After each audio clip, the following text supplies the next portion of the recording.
Hello, you eager listeners, and welcome back to another episode of the Football is Fixable Alright podcast. Joined today by myself, James, and Cess. Cess, how was your pre-season extended break? It was alright, thanks. I think what I'm excited by during pre-season is Barry. What a name for a striker.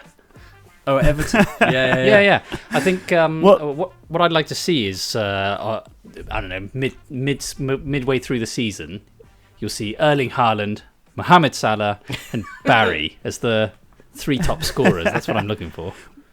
Well, I have to say, we did that episode last season, didn't we, about fixing football names, and it was really basically yours and James's brainchild, wasn't it?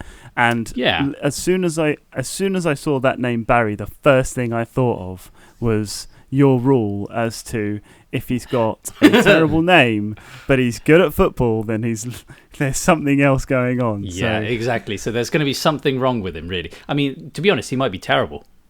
Maybe the rule of the footballing names was if you haven't got a proper footballing name, you're not going to be very good at football. Yeah. So if he is good at football, like Harry Kane is, then something else you're going to be punished with. Yeah, exactly. Yeah, like John Terry, for example. Brilliant footballer, terrible name, so he became a horrendous person as a human being. So really, what we should be doing is looking out in pre-season for any obscurities in Barry, and if we see he's got a bit of a strange voice or he's a little bit lacking here or there, then you can be quite rest assured he's going to be a good footballer. That's true, yeah. I wouldn't mind his obscurities if it meant that he'd score goals finally. Because, Calvert-Lewin that we had, a brilliant player. I wish I was Calvert-Lewin. You know when they say, which footballer would you like to be? I wish I was Calvert-Lewin. Yeah, you don't have to score goals. You're a striker, but hey, you scored one goal in a season. That's fine. Here's another 80 grand a week. That's amazing, isn't it? Yeah. He clearly did something well in his last life. Yeah. He lived on a reputation from 4.5 years ago where he had half a season of... It was all right. Yeah, he broke into the England team, didn't he? I think? Yeah. Just off the back of that, and then he coasted for the rest of the time there. Yeah, amazing. So, James, what's your main thing you're looking forward to this season? Well, Arsenal winning the league, obviously. I mean, as we mentioned on last week's episode, we can always dream. I have a dream, as a great man once said, and I do, and it's this season. We've watched Liverpool and Man City this weekend. Yeah, sure, Man City look like they're amazing. But sure, both teams are really good and they've got a history of winning all the time. They both scored, 4 goals or whatever it was. Yeah. But no, that's just made me even more convinced that Arsenal are going to win the title. The fact that the other two teams scored 4 goals each has convinced you that Arsenal will win. And won their first games. Yes. Yeah. Okay. I think everyone who doesn't really understand football will go, oh, yeah, they're such a great side. But actually... So everyone who says Liverpool will win the league doesn't understand football. Is that what you're saying? Yeah. Because they'll look at, they've got Salah and they've got Van Dijk and all that. They've got the big names that people think are Just wait and see. I'll be proven right. You just wait. So you think that if you don't think that Arsenal are going to win the league, you don't know anything about football? Is that what you're saying? That's not exactly what I said. And if Arsenal don't win, is it still that everyone else was wrong? Yeah. Okay. So you're actually in a win-win situation. Yeah. I like putting myself in these win-win situations, to be honest. So, yeah. I wish I'd done that. Glad we established this. See, I can say the same for Everton as well. Yeah. If you don't think Everton will win the league, then you're an idiot. So what, see? Yeah, what would you like to say, James? It works, doesn't it? See? And now I feel like I can't go anywhere with that. Yeah. So, fair enough. So in that last week's episode... we didn't actually mention Everton very much, did we? What are your thoughts for Everton, Cess? Come on, give us the insider's knowledge. Is our man close to Goodison Park now? Isn't it? What's it called? Dick Whittinson Stadium or something? Yeah, Dick. I can't even remember now. Dick Hillington, something like that. It's a terrible name. Bramley Moore Dock. Why don't we just call it that? That sounds really good. Amazing. So Everton, well, as we all know, least biased football fan in the world. So I'm not going to be swayed. Yes. I'm not going to do a James, basically, and just go, Arsenal are going to win the league. If you don't say so, you're an idiot. No, I'm not going to say that. I like my new voice, by the way. Yeah, that's a new one. It's better than your old one for me.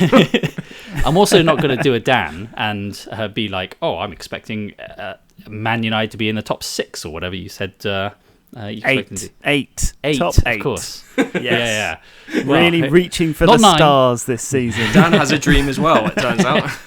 Yeah, but with Everton, the thing is, I think they could probably end up 13th again, like last season. I mean, we only really ended up 13th because Spurs and United were on a race to the bottom. So they just immediately... welcome. Yeah. We were 15th until you guys were like, get out the way. We're off to the relegation zone. But yeah, I think we could probably be about there. And it's not necessarily because I don't see Everton improving. We got people like Dewsbury Hall in, but we lost Decore. We got Barry in, but we lost the goal threat in Calvert-Lewin. The goal what? Yeah, the one goal a season, that's necessary. Okay. Yeah. Goal threat was that? Okay. Goal threat, yeah. I mean, I'm not saying he is a threat. I'm just saying he's a goal threat, you know? He threatens to score. Yeah. To be fair. Yeah. Can we leave it there? That's about it, yeah.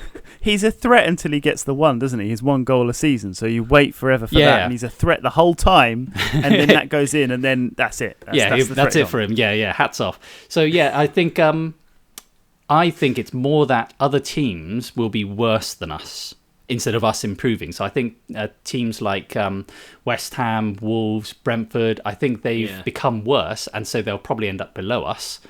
So I could see us going maybe up to 10th or something, but that's not necessarily because we've improved from last season. I think it's more because other teams have gotten worse and just ended up below us, like United and Spurs last season. Yeah, I think David Moyes, though, he's a sensible head, isn't he? And he's obviously a legend at Everton, and he's Scottish, and Scottish people in football always do well. Yeah. So I think you're in for a safe season. Can we leave it there with safe? Yeah, definitely safe because largely because of the woeful state that the rest of the bottom 10 are normally in. Yeah.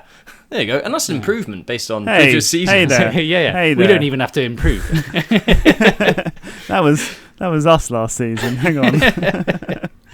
Yeah, well, I mean, it was basically... I was constantly saying that Everton had a terrible season, but then you guys finished 2 places... Yeah. What happened there? Who finishes above who this year, Seth, though? What, between Everton... Are you so low now that you are now having to compare... against Everton. Yes. Look at the disappointment in his face.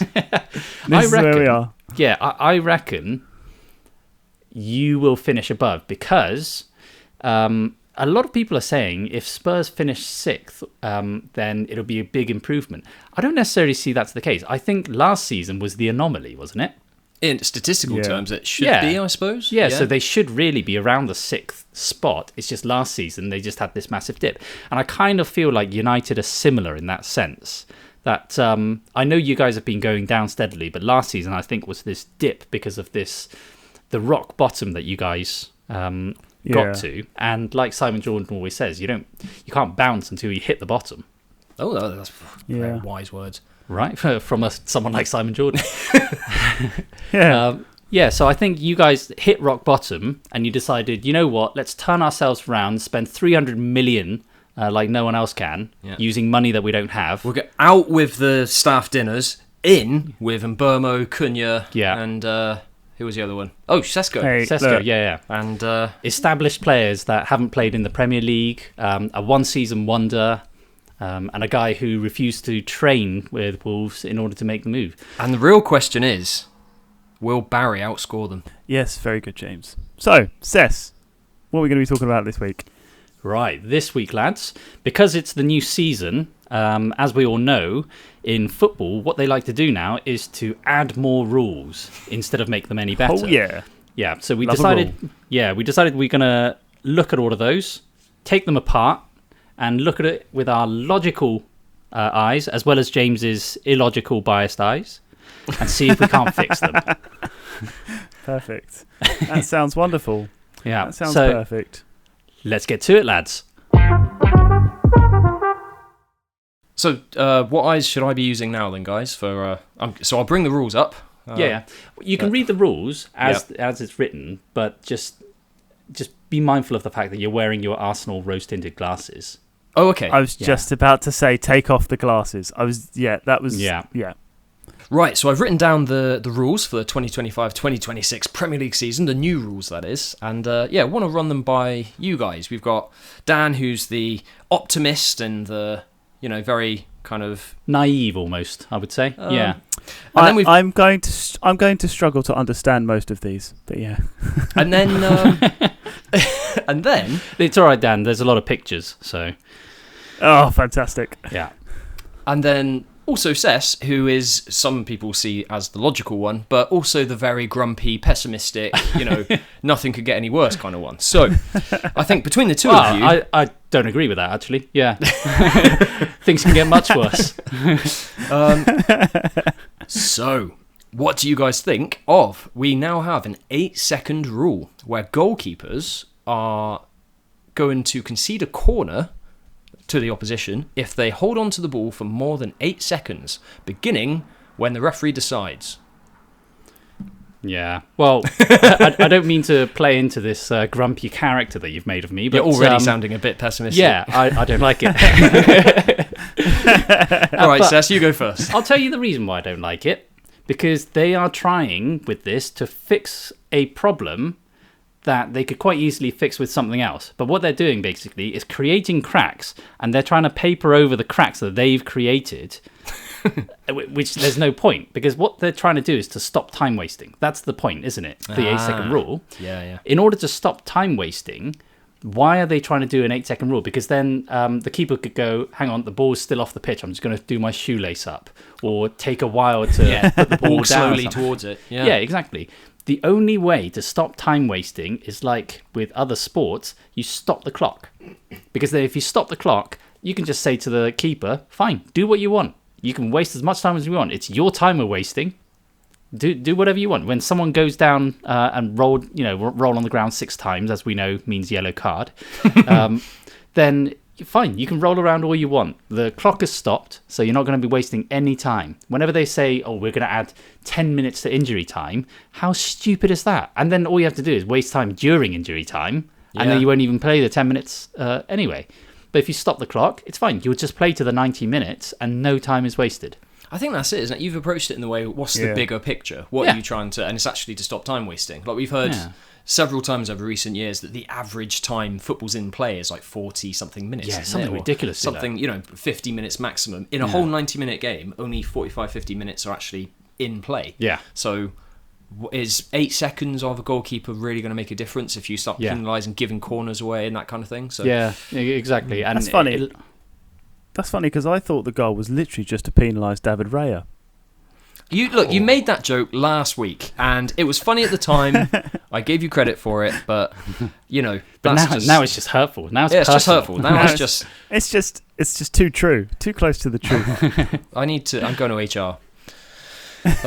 So Cess isn't having it, Dan. Are you? Are you a fan of it, or do you think it at least help, or not? But I'm actually, I know I'm supposed to be the air of positivity here, but I don't know if I'm that for it. Yes. Other than for the sheer banter, and obviously my bet that I've put on for Arsenal to concede the most corners in 2025-26 season is now banking on it. But John said something really interesting last week. He said about he doesn't think it's going to be followed through. And what they've done is they've extended the time. So originally it was 5 seconds, and they've made it 8 seconds. So they've made it longer, so they can give a punishment and justify it. But we'll see in the fullness of time how it actually plays out. But if they end up not actually impeding it at all, then you're ending up a longer time period. Impeding it, not impeding it. Enforcing it, enforcing it at all. Sorry, enforcing it. We should have brought pictures. Correcting me there, so really appreciate There's it. too many big words. It's a word a day calendar he's got, isn't it? You're like, what's the word today? Impeding. How do I use this? Yeah, it's a good word. ChatGPT isn't coming up with my words quick enough for me here while I'm saying them. So so if it doesn't end up being enforced, then you just have a longer time period from the 5 seconds. They've extended the time, and they'll just have longer to waste time, and it will have the reverse effect, won't it? So we'll see how it goes, but that's the thing. It's interesting. Yeah, they're just constantly trying to fix it. I said with the offside a while ago, they forgot the sight of the main reason why offside came in. The big picture. Yeah, the big picture for offsides is to stop people from goal hanging. But now they're looking at toenails, so they're completely losing sight of what they actually brought the rule in the first place. Yeah. And with the 5-second rule, 8-second rule, all these things, they've forgotten that they're trying to stop time wasting. If you want to stop time wasting, stop the time. Yeah, that's what other sports do, isn't it? And you know, why couldn't it work in football? They've changed so much about football. I said this in our last season that we can't see it as old football anymore. We need to. There's so many changes anyway. Yeah. Just because we're keeping to 90 minutes, we've got the red and yellow cards. Why can't we bring in a new card? Why can't? Yeah. As football's evolving, I think it's time to actually let's use rules that make sense. My, you sound like me now. Learn from other sports. Just slightly more happy. Just on a side note, doesn't the 8-second rule sound like a really lenient food hygiene rule? I was going to say, like when you drop your pizza. I prefer the 5-second rule, to be honest. When it comes to food hygiene, it's 5 seconds, isn't it? I think that's the... It's 5 seconds unless it takes you a while to pick it up, in which case you go to 10-second rule. Yeah. Oh, that's true. Yeah. In the past, I go up to 30 seconds. Yeah. Bacteria can wait until then. It depends on the food, doesn't it? Yeah. It depends on the food. Like if I've dropped a bit of broccoli, then there's no seconds at all involved. If I've dropped something custard I'm really looking forward to, then there is next to an infinite second rule. Like that's true. Yeah, it depends on the food. Well, thank you so we've cleared up the 8-second rule there in both football and food. Yeah. I've got some more rules to run by you guys. So we've got double touch penalties. So you may remember last season, was it Julian Alvarez for Atletico against Real Madrid, Champions League? Mm-hmm. He scored a penalty by double touching it. So his left foot onto his right foot by slipping. Okay, yeah. We've seen it in the past. I think Beckham did it once and several times, different players over the years. And I think what happened was they ruled it out as a foul because technically if you touch it twice, that's a foul. You're not allowed to touch it again until the keeper touches it or whatever. Mm-hmm. But what they're doing now is they're going to allow you to take the penalty again if you scored it. So if your double touch penalty went in, you can retake it. What do we think? Well, Dan, you go first. Oh, fine. You wonder why I'm grumpy. I think I don't really see what the problem with the rule is in the first place. I don't understand why it needed a change. I don't really get it. I don't think there's anything wrong with Am I really the grumpy one? I think you're both grumpy, to be honest. So is it yes or no? Are you keeping it? I think no. I don't like the rule change. Dan's making me feel like Ainsley Harriott. Just Sess, you have a bubbly aura all of a sudden. Are you for it, Sess? If you've messed up that much and you've tripped and you've double hit it, then surely, that's it. That's your lot. Do you know what I mean? I feel it's unnecessary, if I'm honest. Right, now this one I really want to run by you guys. So I've had to go on the Premier League official website to get this one. Mm-hmm. So it's called the inadvertent interference. Inadvertent interference? Yes, as opposed to advertent. Advertent? Yeah. Is that a word? Yeah. Advertent, yeah. Vertent or advertent? I don't know.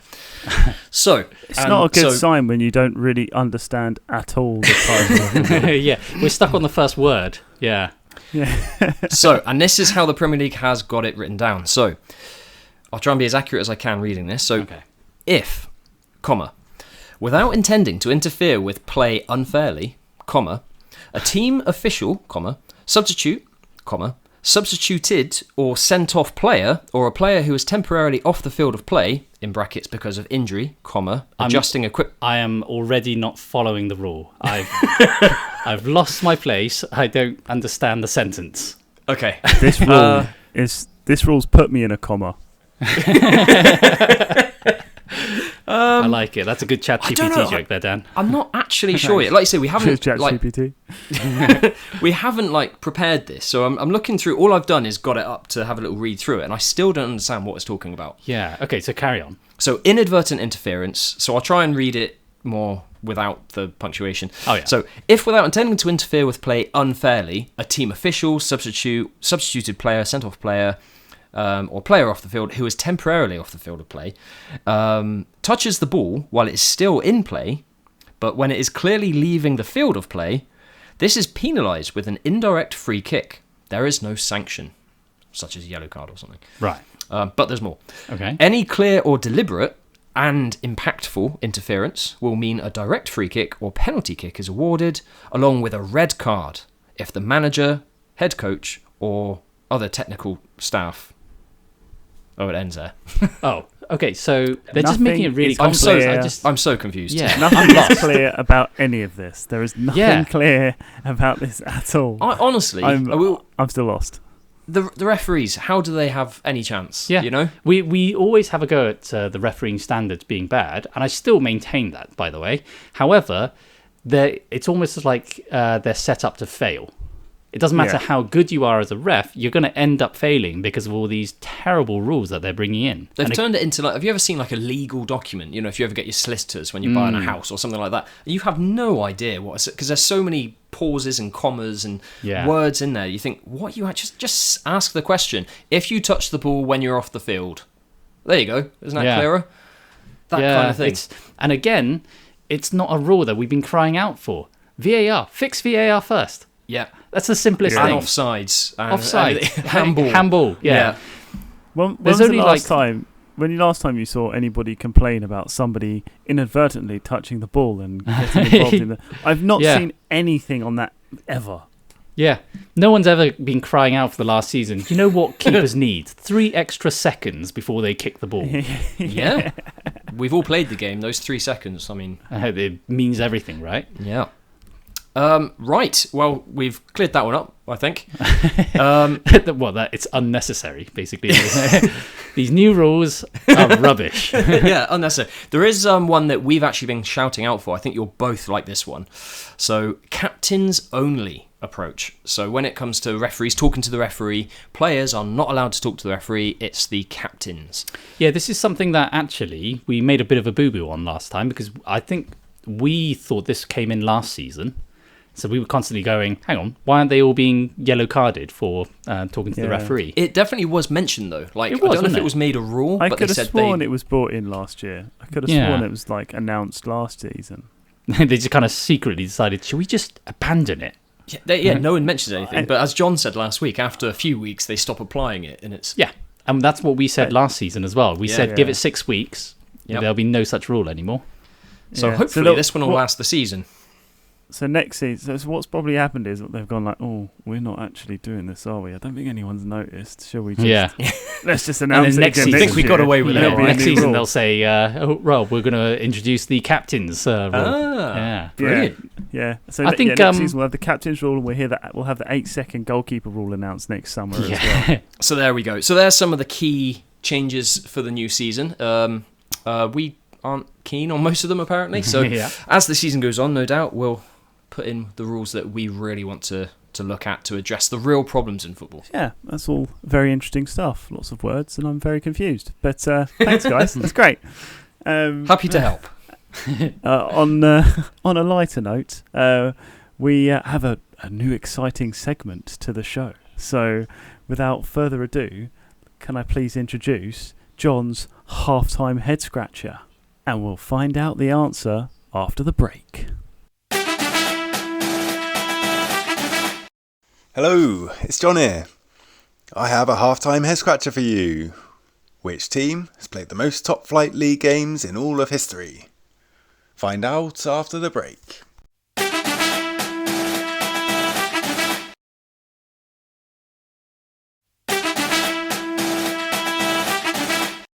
The answer is Everton with 4,747 games. Yes, Everton are good at something, finally. I'll be back later with my juicy tips. Right, lads. So we are going to not necessarily fix the rules that we talked about, but I think what we should do is to bring in rules that we think would actually help instead. Because we've pretty much all agreed that the ones that we talked about, it's not necessary. Just not, unnecessary. Right. Now, I think I'm going to do a similar thing to what these guys have done in bringing in rules that are unnecessary, but I'm going to make it a bit more fun. The rule I'm going to bring in is it's going to actually make the being captain thing more fun, because I think being a captain means a lot less nowadays. I don't know about you guys, but it used to be the Roy Keanes, the Patrick Vieiras. There used to be a real understanding of who the captain was and why there was a captain on the pitch. Whereas now you kind of think, what's the point in having a captain? So the rule I'm going to bring in is, instead of a captain's armband, you have to wear a captain's hat. Yes. I was wondering where this was going. I'm being deadly serious, guys. I don't know why you're laughing about this. Hang on. If there was a captain's hat, yeah, everyone would want to be captain, and then leadership would just become chaos. No, because you'd want to be a captain. You want everyone to be a captain. And so everyone wants to, they strive to be the captain, don't they? Yeah. However, one will stand out naturally. And that person will get to wear, I can't really work out if it's going to be like a sailor's hat or a pirate's hat, maybe. I don't know. Maybe they can choose. What about one of those Mexican hats? What, sombreros?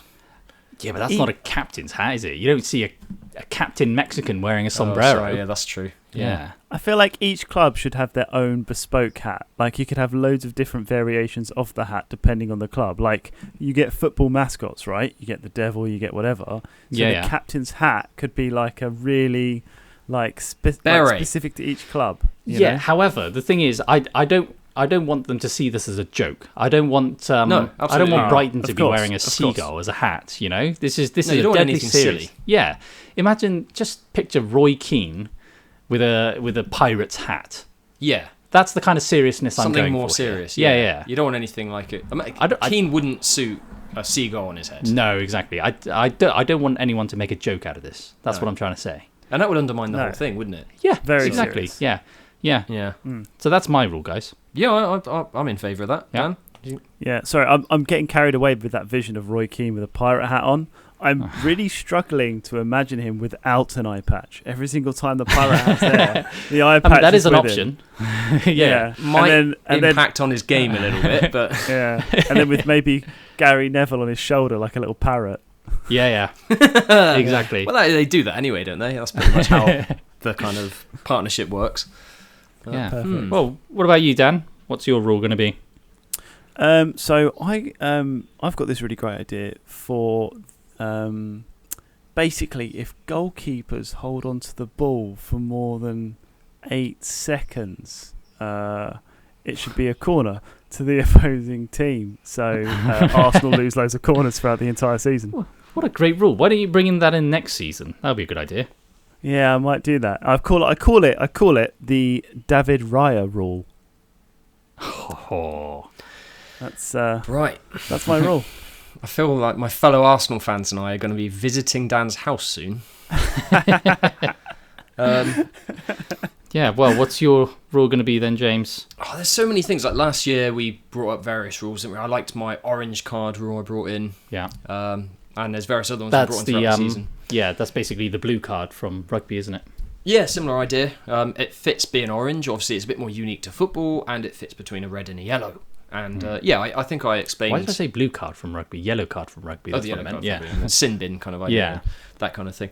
But you know what? I think I'd focus on fixing either the handball or offside rule. And the one that most common in football matches is offside. So because of that, if you're offside by, let's just say, daylight, for example, clear daylight, clearly offside, then you're offside. Yeah, I think I mentioned it before. You know those two lines? They normally have like a blue and a red line or something. Yeah. If they overlap, not offside.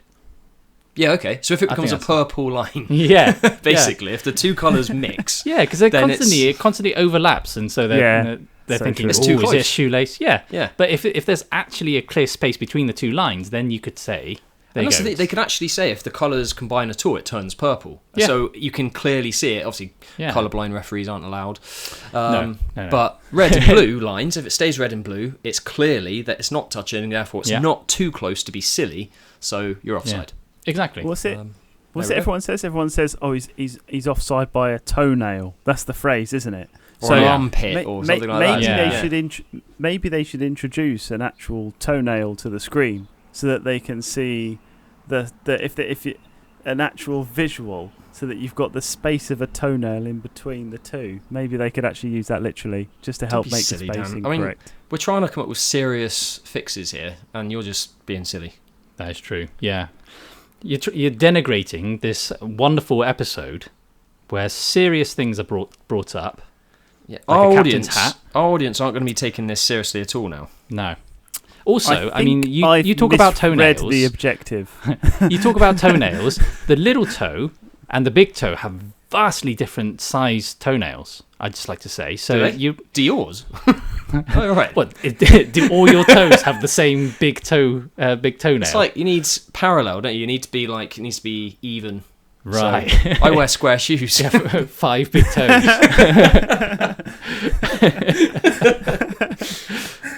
Yes.